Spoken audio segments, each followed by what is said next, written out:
সাথে সাথে ছেলেটি মাটিতে পড়ে কাতরাতে শুরু করলো।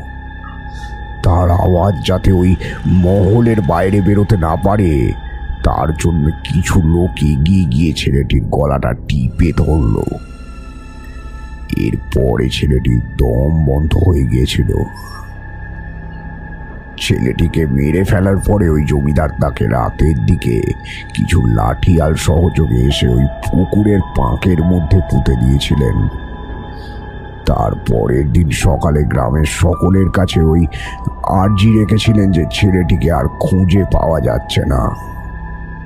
ছেলেটি নাকি জমিদার বাড়ি থেকে রাতের বেলা ফেরার সময় কিছু ছিনতাইকারীর পাল্লায় পড়েছিল।